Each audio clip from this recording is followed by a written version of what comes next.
కోటేశ్వరరావు గారు, ఇక్కడ కాంగ్రెస్ పార్టీకి ఒక విచిత్రమైన పరిస్థితి ఉందేమో అని అనుమానం. ఎందుకంటే ఓవైపు విలువల గురించి కేంద్ర ప్రభుత్వమో లేకపోతే సెంట్రల్ లెవెల్లో, నేషనల్ లెవెల్, ఇంటర్నేషనల్ లెవెల్లో రాహుల్ గాంధీ ఏమో వీటి గురించి మాట్లాడుతూ ఉంటారు. కానీ స్థానిక పరిస్థితుల దృష్ట్యా వీళ్ళు ఈ ఫిరాయింపుల్ని ప్రోత్సహించడాన్ని ఆపలేని పరిస్థితిలో ఉన్నారన్నది చాలామంది ఒక ప్రశ్న వస్తుంది. బట్ రాజ్యాంగ స్ఫూర్తో లేకపోతే అక్కడ విలువలో లేకపోతే నైతిక బాధ్యత అన్నది ఇవన్నీ పక్కన పెడితే ఏంటంటే ఓన్లీ రాజకీయాలు మాత్రమే కారణాలుగా చూపిస్తూ వీళ్ళు ఇలాంటి కార్యక్రమాలకు పాల్పడడం అనే దాన్ని ఎలా చూడాలంటారు? మీరు చెప్పింది 100% వాస్తవం. నేను ముందే చెప్పాను, ద్వంద్వ ప్రమాణాలు ఏ పార్టీ అయినా, కాంగ్రెస్ అయినా, బీఆర్ఎస్ అయినా, బీజేపీ అయినా, మరొక పార్టీ అయినా ద్వంద్వ ప్రమాణాలు పాటిస్తున్నాయి అనేటువంటిది మన ఫిరాయింపుల నిరోధక చట్టం ఉనికిలోకి వచ్చినప్పటి నుంచి ఇప్పటి వరకు జరిగినటువంటి చరిత్ర. అందువల్ల ఇవాళ బీఆర్ఎస్ వాళ్ళు కాంగ్రెస్ కి నీతి సూత్రాలని గుర్తు చేయడం, లేకపోతే వీళ్ళకి వాళ్ళు గుర్తు చేయడం అనేటువంటిది అది గొంగట్లో అన్నం ఎంట్రుకల గురించి చర్చించుకున్నట్టుగా ఉంటుంది. ఇవాళ నీతి సూత్రాలు ఏదో మేము చట్ట ప్రకారమే చేసుకున్నామని చెప్పినటువంటి బీఆర్ఎస్ వాళ్ళు కాంగ్రెస్ లో గతంలో కాంగ్రెస్ నుంచి చేరినటువంటి ఎమ్మెల్యేలు అందరూ ఒక్కసారిగా కట్టకట్టుకుని ఏమి చేరలేదు, ఒక్కొక్కళ్ళు చేరారు. ఆ చేరినప్పుడు దాని మీద ఫిర్యాదు చేశారు కాంగ్రెస్ వాళ్ళు. మరి అప్పుడు ఉన్నటువంటి స్పీకర్ ఎందుకని యాక్షన్ తీసుకోలేదు, ఎందుకని దాన్ని అమలు జరపలేదు అంటే రిక్వైర్డ్ నెంబర్, అవసరమైనటువంటి నెంబర్ వచ్చేంత వరకు వేచి చూశారు. ఆ తర్వాత సాంకేతికంగా చేశారు. ఇది అందరికీ తెలిసినటువంటి బహిరంగ రహస్యం. మరి దీని గురించి ఎందుకని అంత హిపోక్రటిక్ గా ఎందుకని బీఆర్ఎస్ వాళ్ళు మాట్లాడుతున్నారు అనేది ప్రశ్న ఇవాళ. అందుకని అలా అని కాంగ్రెస్ వాళ్ళు చేస్తుందని నేను సమర్థించట్లేదు. ముందే చెప్పాను, ఫిరాయింపులు ఎవరు చేసినా తప్పే.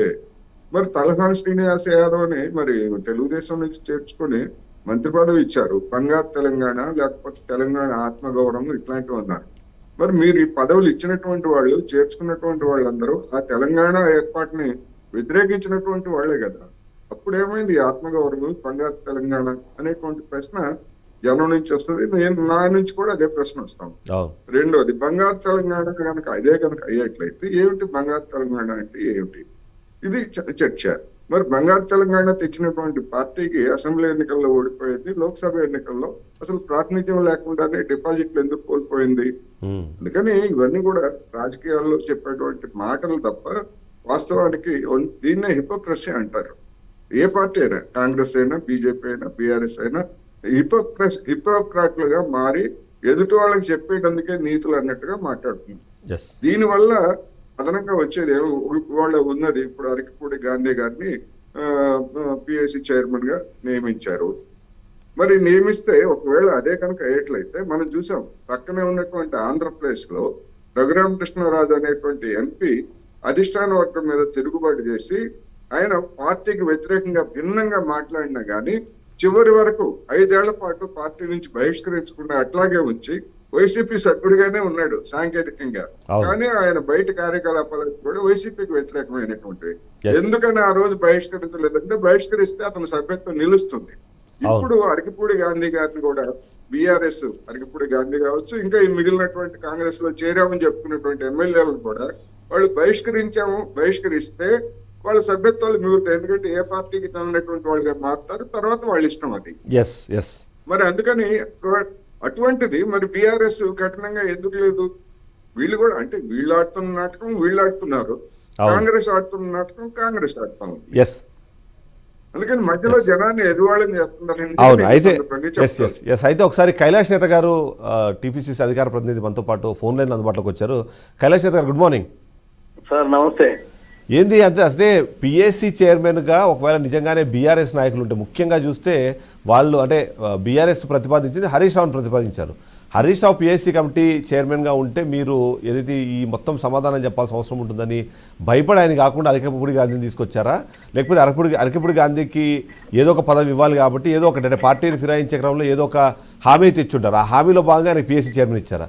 ఏం జరిగిందంటారు? ఇప్పుడు స్పీకర్ గారు తీసుకునేటువంటి నిర్ణయాన్ని మనం ఎవరో ప్రశ్నించగలం. అది రాజ్యాంగ ప్రకారంగా వారు తీసుకునేటువంటి నిర్ణయం వారిదే ఫైనల్. అది కోర్టు అయినా, అది రాజ్యాంగంలో ఉన్నటువంటి వారి వెసులుబాటు. రెండో విషయం ఏంటంటే, ఇలా ఫిరాయింపుల గురించి బొబ్బలు పెడుతూ బజార్లకు ఎక్కుతున్నటువంటి వాళ్ళు ఒకసారి ఆత్మవిమర్శ చేసుకోవాలి. 2014 అధికారులకు ఫిరాయింపుల గురించి మాట్లాడదాం, ఫిరాయింపుల గురించి మాట్లాడదాము. పిఎస్సి చైర్మన్ ఎందుకు హరీష్ రావుని మీరు చూడలేకపోయారా? హరీష్ రావుని, ఎందుకంటే వాళ్ళు 3 పేర్లు ఇచ్చారు పిఎస్సిలో. హరీష్ రావుని 3 పేర్లు ఇస్తే 2 పేర్లు యాక్సెప్ట్ చేసి హరీష్ రావు పేరు మీరు రిజెక్ట్ చేశారు. ఏంటి హరీష్ రావు అంటే ఎందుకు? ఇప్పుడు హరీష్ రావు అయినా కేసీఆర్ అయినా అంత ఒకటే పార్టీ. అది ప్రభుత్వానికి సహకరిస్తూ ఈ రాష్ట్ర అభివృద్ధికి తోడ్పడాల్సినటువంటి అవసరం ఉంది. అసెంబ్లీకి రాకుండా తప్పించుకునేది వాళ్ళు. ఏ రోజు కూడా అసెంబ్లీకి రమ్మంటే ఒకనాడు సంతకం పెట్టేసి పరారైపోయారు. ఇక కత్తులు పెట్టి కటార్లు పెట్టి ప్రభుత్వం మీద బాణాలు పెడుతున్నటువంటి కేసీఆర్ గారు ఫామ్ హౌస్ నుంచి బయటకు రావటం లేదు. ఇలా హరీష్ రావుని చూసి భయపడాల్సినటువంటి అవసరం లేదు. ఈ ప్రభుత్వం పారదర్శకతోటి ఈ ప్రభుత్వం ప్రజల వైపు పనిచేస్తా ఉంది. చెరువులలో ఆక్రమణలు ఉన్నా కావచ్చు, లేకపోతే ప్రభుత్వ ఆస్తులు స్థలాలు ఆక్రమించినా ఎవరి కోసం భయపడదు. చట్టం ఎవరు చుట్టం కాదు. కాబట్టి చట్టం తన పని తాను చేసుకుపోతుంది. కానీ హరీష్ రావును చూసి కేటీఆర్ ను చూసి ట్విట్టర్లో 4 అక్షరాలు రాసినంత మాత్రం ఈ ప్రభుత్వం భయపడదండి. ఈ ప్రభుత్వం ప్రజల కోసం భయపడుతుంది. ప్రజలు ఒకవేళ మమ్మల్ని తిరస్కరించినప్పుడు మేము దానికి సిద్ధంగా ఉంటాం. ఎందుకంటే 2 సార్లు గతంలో మమ్మల్ని తిరస్కరించారు ప్రజలు. అప్పుడు మేము ప్రతిపక్షంలో కూర్చున్నాం.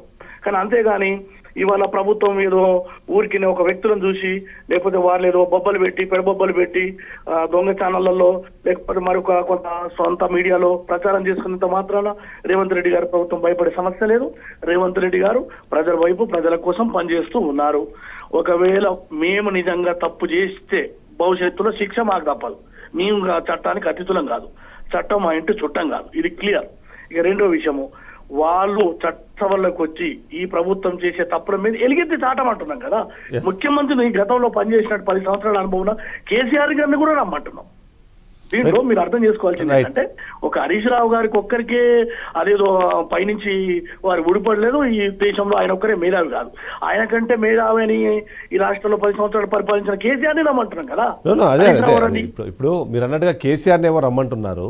అవకాశం ఉన్న పొజిషన్లోనేమో ఆ పార్టీకి సంబంధించిన కీలకమైన నాయకులు కాకుండా మీరు వేరే వాళ్ళని అక్కడ మీరు అపాయింట్ చేస్తున్నారు.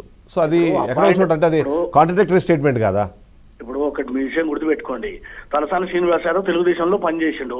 తెలుగుదేశం సభ్యుని ఎన్నికైంది. ఆయన తీసుకొచ్చి మంత్రి పదవులు ఇచ్చారు వాళ్ళు. అటువంటి దానికి ఇవాళ వారు దయ్యాలు వచ్చి వేదాలు వల్లించినట్టే ఉంటుంది హరీష్ రావు గారి మాటలు కానీ టీఆర్ఎస్ మాటలు. కాబట్టి దాని గురించి మేము అంతకంటే మించి మేము మాట్లాడాల్సిన అవసరం లేదు.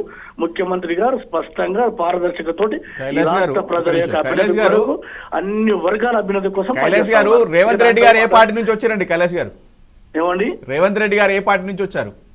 ఇప్పుడు రేవంత్ రెడ్డి గారు ఏమొచ్చారు, మరి కేసీఆర్ ఏ పార్టీ నుంచి వచ్చారు? ఇప్పుడు అప్పుడున్న పరిస్థితుల్లో ఒకటి గమనించండి కైలాష్ గారు, ఒకటి అప్పుడున్న పరిస్థితుల్లో టీడీపీ తెలంగాణ రాష్ట్రంలో టీడీపీ అనేది లేదు, కనుమరుగైపోయింది. కాబట్టి అక్కడున్న 2-3 ఎమ్మెల్యేలు ఇందులోకి రావడం జరిగింది తప్ప ఈ రాష్ట్రంలో అంతమైంది. ఇక ఇప్పుడు ఇవాళ గుమ్మడికాయల దొంగలు అంటే దానికి సమాధానం రావు. ఈ రాష్ట్రంలో దోపిడీ చేసింది టీఆర్ఎస్ పార్టీ. ఈ రాష్ట్రంలో ఉన్నటువంటి ప్రజలకు ఆత్మగౌరవాన్ని హక్కులను చంపేసిన వాళ్ళు మీరు. బీఆర్ఎస్ ఆ రోజు ఏదైతే తప్పు చేసిందో ఆ తప్పుకి ఇవాళ ఆ తప్పులకి కర్ర కాల్చి వాత పెట్టింది అని చెప్పి మీ పార్టీ నాయకులు చాలా సందర్భాల్లో కేసీఆర్ బీఆర్ఎస్ అంటూ వచ్చారు. ఇది ఒక రాజకీయ పార్టీ, ఉద్యమ పార్టీ అని చెప్పుకొని ప్రజాస్వామ్యాన్ని నూతనంగా నిర్మిస్తా అని చెప్పి ఇతర పార్టీలను తీసుకొని మళ్ళీ ఇవాళ మొగని కొట్టి మొగసాలకు ఎక్కుతారు. ఇవన్నీ ప్రజలు ఎవరు నమ్మరు. ఇవన్నీ మీ కాలం చెల్లిపోయినటువంటి మాటలు వాళ్ళు ఎవరైతే ప్రతిపక్షాలు మాట్లాడుతూ ఉన్నారు.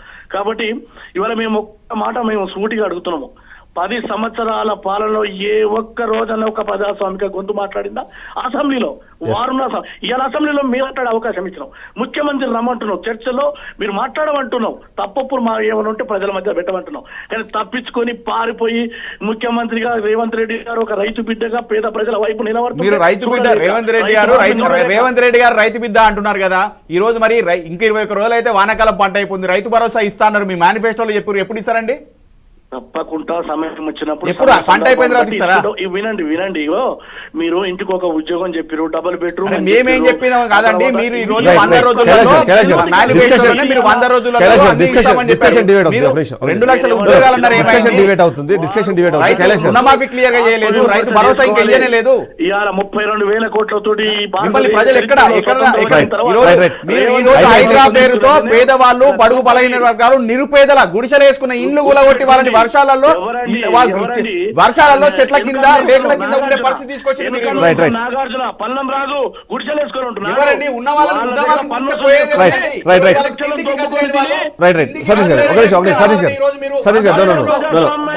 డిస్కషన్ డివైడ్ అవుతుంది. డిస్కషన్ డివైడ్ అవుతుంది. కోటేశ్వరరావు గారు మాట్లాడుతున్నారు. ఒక నిమిషం కైలాష్ గారు, ఒక నిమిషం. మన కోటేశ్వరరావు గారు మాట్లాడుతున్నారు. కోటేశ్వరరావు గారు అరకిపూడి గాంధీ గారు ఇప్పుడు ఏ పార్టీలో ఉన్నారో కైలాష్ నేత గారు చెప్తే బాగుంటుంది. రైట్. ఎస్ కైలాష్ గారు. నేను ఒక్క మాట మనం చేస్తున్నాండి, ఇవాళ స్పీకర్ తీసుకునే నిర్ణయాన్ని మనం ఎవరు కూడా ప్రశ్నించజాలము. వారు ఫైనల్ చేసిండ్రు. ఇంకా కానీ ఇక్కడ సమస్య ఏంటంటే కైలాష్ గారు, ఇక్కడ సమస్య ఏంటంటే పిఏసి ఎవరిని నియమించాలి అన్నది ఆయన ఏ పార్టీలో ఉన్నారో చెప్పమంటున్నాను అంతే.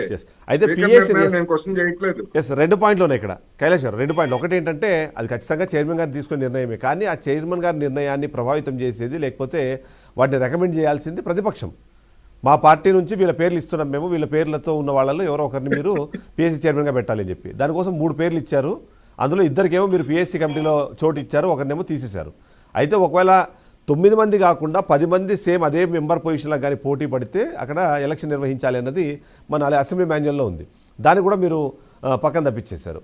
సో ఇక్కడ ప్రతిపక్ష పార్టీ ఎవరినైతే రికమెండ్ చేసిందో వాళ్ళ పేర్లు కాకుండా కొత్త పేరు తీసుకోవడం అన్న దాని మీదే ఇక్కడ డిస్కషన్ వస్తుంది.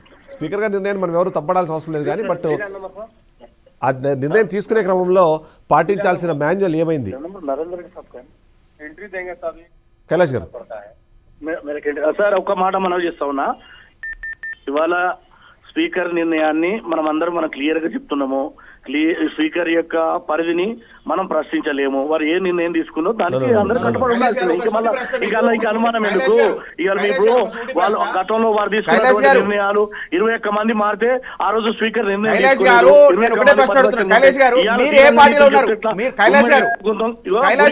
వద్దండి. ఆ రోజు పార్టీ మారిన ఎమ్మెల్యేల మీద చర్య తీసుకోమంటే మధుసూదనాచార్య తీసుకోలే. మీరు కాంగ్రెస్ లో ఉన్నారా ఇప్పుడు? 100%. మీ రాహుల్ గాంధీ గారు ఏం చెప్తా ఉన్నారు? ఇతర పార్టీ నుంచి తీసుకున్నప్పుడు వాళ్ళు రాజీనామా చేసి రావాలి అని అన్నారు.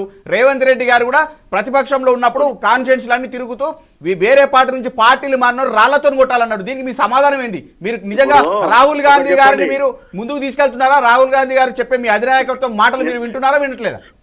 చూడండి, ఒక విషయం గుర్తుపెట్టుకోండి, రాజకీయాలలో మినాయింపులు మీకు లేవు, మాకు లేవు. ఇలా కొత్తగా మాట్లాడుతున్నారు ఏమండి? మీరు ఎన్ని మాట్లాడాలండి? మీరు నిర్వీర్యం చేసి చట్టాన్ని ఉల్లంఘించి ప్రతిపక్షాలు మొత్తం జైల్లో పెట్టి ఇందిరా పార్క్ దగ్గర ధర్నాలు కూడా తీసేసినటువంటి మీరు ఇలా పెద్ద పెద్ద మాటలు మాట్లాడుతున్నారు. మేము అడిగిన దానికి సమాధానం చెప్పండి. డైవర్ట్ చేయడం. చూడండి, ఒకటే విషయం గుర్తుపెట్టుకోండి, స్పీకర్ తీసుకునే నిర్ణయాన్ని నేను ప్రశ్నించలేము. కైలాష్ గారు, మనకి రాజకీయ వ్యవస్థలో ఒకదానికొకటి కంపల్సరీ కాంప్లిమెంట్ చేస్తూ పనిచేయడానికి న్యాయ వ్యవస్థ ఉంది. ఒకవేళ నిజంగానే అసెంబ్లీ వ్యవస్థలో తప్పు జరిగింది అంటే కోర్టులకు వెళ్ళి ఆల్రెడీ తయారు చేసిన చట్టాలని, పాస్ అయిన చట్టాలను కూడా మనం క్యాన్సిల్ చేసుకునే అవకాశం ఉన్న ఒక రాజ్యాంగ వ్యవస్థలో ఉన్నాం మనం. కాబట్టి ఆయన తీసుకునే డెసిషన్ మనం తప్పు పట్టాలనట్లేదు, కానీ ఆ డెసిషన్ తీసుకునే క్రమంలో ఏదైనా సరే రాజ్యాంగ విరుద్ధంగా ఏదైనా జరిగిందని దాన్ని ప్రశ్నించడానికి కంపల్సరీ ప్రతి ఒక్కరికి హక్కు ఉంది. ఇది రాజ్యాంగ విరుద్ధం అవునా కాదని తేల్చడానికి న్యాయస్థానాలు ఉన్నాయి. బట్ అందులో ముఖ్యంగా చూస్తే అసెంబ్లీ మాన్యువల్లో చెప్పిన విధంగా ప్రతిపక్ష పార్టీకి సంబంధించిన రికమెండెడ్ పర్సన్స్ కాకుండా మెంబర్స్ కాకుండా డైరెక్ట్గా ఎలా తీసుకుంటారన్నది ఇవాళ ప్రశ్న. అవునండి, స్పీకర్ అడగండి, అది స్పీకర్ గారిని అడగండి, స్పీకర్ ప్రశ్నించండి. రైట్. గత ప్రభుత్వం తీసుకున్న నిర్ణయాలను కూడా అట్లా ప్రశ్నించుకుంటూ రాండి. గత ప్రభుత్వంలో ఉన్నటువంటి సందర్భంలో ప్రతిపక్షాలని ఎమ్మెల్యేలను పార్టీ మారినప్పుడు నిర్ణయం తీసుకుని అప్పుడు కూడా ప్రశ్నించాం. కైలాష్ గారు, గతంలో ప్రశ్నించాము, ఇప్పుడు ప్రశ్నిస్తున్నాం. ఇవాళ కైలాష్ గారు ఏంటంటే ప్రజల్లోకి వెళ్ళే పరిస్థితి లేదు ఈ కాంగ్రెస్ పార్టీ. కైలాష్ స్పీకర్ గారిని అడగమన్నారు, అడుగుతారు. నేనేమంటున్నానంటే ఒక కాంగ్రెస్ పార్టీ ప్రతినిధిగా మీ పార్టీలో చేరారు అని చెప్పుకున్నటువంటి అరకిపూడి గాంధీ గారు ఇప్పుడు మీ పార్టీ ప్రతినిధిగా ఉన్నారా లేదా బీఆర్ఎస్ కు ప్రతినిధిగా ఉన్నారా చెప్పమంటున్నాను. ఏ పార్టీలో ఉన్నారని చెప్పండి, పార్టీ ప్రతినిధిగా చెప్పండి. కైలాష్ గారు ఫోన్ లైన్ లో లేరు. కైలాష్ గారు ఫోన్ లైన్ కాంగ్రెస్ లో ఉన్నారా బీఆర్ఎస్ లో ఉన్నారా అనేది బీఆర్ఎస్ కూడా చెప్పాలి. ఇక్కడ మరొక ప్రశ్న, అంటే ఇప్పుడు బీఆర్ఎస్ నాయకులు మీరంటే ప్రతి సందర్భంలో వచ్చేది ఒకటే, మీరు ఎంత మాట్లాడినా ఏం మాట్లాడినా సరే గతంలో చేసిన తప్పులు ఇవాళ తిరిగి బూమరాంగా మీ దగ్గరకు వస్తాయన్న విషయాన్ని మీరు యాక్సెప్ట్ చేయాల్సిన అవసరం అయితే ఖచ్చితంగా ఉంది. దాన్ని మీరు యాక్సెప్ట్ చేయనంతసేపు అప్పుడు మేము రాజ్యాంగ పరంగానో లేకపోతే అప్పుడు రూల్స్కి అనుగుణంగా మేమైతే నిర్ణయాలు తీసుకున్నామని చెప్పారో అది మీరు చెప్తున్నంత కాలము మిమ్మల్ని మీరు మోసం చేసుకున్నట్టే అన్నది పర్సనల్గా ప్రజలందరూ అభిప్రాయపడుతున్నారు. దాని మీద మీరేమంటారు సతీష్ గారు? ఇప్పుడు మేము చాలా క్లియర్ చెప్తామండి. మేము ఇప్పుడు బీఆర్ఎస్ పార్టీయో బీజేపీ ఇంకోటో కాదు. ఇప్పుడు ఈరోజు దేశ ప్రజలందరూ కూడా కోరుకుంటా ఉన్నారు, మేము వేసిన ఓటు వృధా కాకూడదు, మేము ఏదైతే ఓటు వేసాము, దానికి ఎందుకు వేసాము, మా ప్రాంతం అభివృద్ధి చెందుతుంది, మా రాష్ట్రం అభివృద్ధి చెందుతుంది, ఒక గొప్ప నాయకుడు వస్తాడు, మేము ఎంచుకున్న నాయకుడు గెలిచిండు, మాకేదో చేస్తారని ఒక ఆశతో ఓటేస్తాడు. అలాంటి రాజ్యాంగం ఇచ్చిన హక్కును మీరు కాలదారే విధంగా ఈరోజు మీరు ఇట్లా ఈ విధంగా చేయడం, పార్టీలు మారడం. ఇప్పుడు నువ్వు పార్టీ మారేటప్పుడు అర్ధరాత్రి అపరాత్రి పోయి మారుతున్నావు, నువ్వు ప్రజలందరికీ చెప్పి మారుతున్నావా?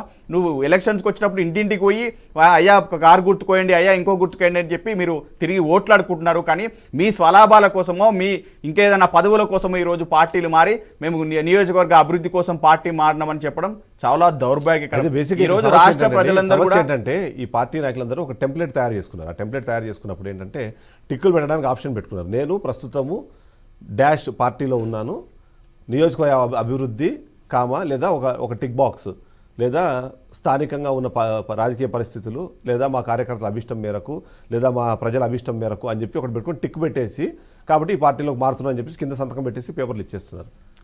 దీనికి ఈ టెంప్లెట్ తయారు చేసింది బీఆర్ఎస్ పార్టీ, టీఆర్ఎస్ పార్టీ. ఇదే కదా సమస్య. మేము మీరు ఒకటి చాలా ఇప్పుడు ఈరోజు తెలంగాణ రాష్ట్ర ప్రజలందరూ కూడా తెలుసు. ఇప్పుడు మీరు ఏదో ఓడిపోయారు, మీకు ఏదో రాలేదు అంటే జస్ట్ 1.8% ఓట్లతో మేము ఓడిపోవడం జరిగింది. అదేదో గుడ్డిలో మెల్ల. రేపు మళ్ళీ ఇప్పుడు ఈరోజు ప్రజలందరూ కూడా, తెలంగాణ ప్రజలందరూ కూడా అయ్యా కేసీఆర్ గారు మేము పోగొట్టుకున్నామని చెప్పి గుండెలు బాదుకుంటున్నారు, విలవిల్లాడుతున్నారు. మీరు రావాలి, తెలంగాణ ప్రజలను కాపాడాలి. ఈ కాంగ్రెస్ దొంగ మేనిఫెస్టో పెట్టి ప్రజలను కల్లిబోల్లి మాటలు చెప్పి ప్రజలను మోసం చేసి గద్దెనెక్కి ఈరోజు నిరుద్యోగులను మరి రోడ్ల మీద తీసుకొచ్చింది.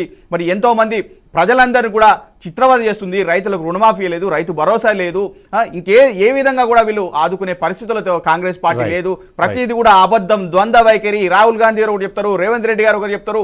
పేదల మీద ఉన్న వాళ్ళని వదిలిపెట్టి పేదల ఇళ్లను కూలగొడతా ఉన్నారు. మరి ఇలాంటి వ్యవస్థలో ఈ తెలంగాణ ప్రజలు విలవిలలాడిపోతున్నారు. అయ్యా కేసీఆర్ గారు మీరు రావాలి, మా ప్రజలను కాపాడుకోవాలి, మాది తప్పైందని చెప్పి ఈ రోజు తెలంగాణ ప్రజలందరూ రోడ్ల మీదకి వచ్చి రైట్ ఒక బ్రేక్ తీసుకుందాం. బ్రేక్ తర్వాత ఎందుకంటే హైడ్రాకి సంబంధించి కొద్దిగా హైడ్రా మెత్తబడిందా అన్న కొన్ని ఆరోపణలు వినిపిస్తున్న నేపథ్యంలో అసలు అక్కడేం జరుగుతుందన్న విషయం కూడా మనం డిస్కస్ చేద్దాం. ఒక షార్ట్ బ్రేక్ తీసుకుందాం. బ్రేక్ తర్వాత డిస్కషన్ కంటిన్యూ.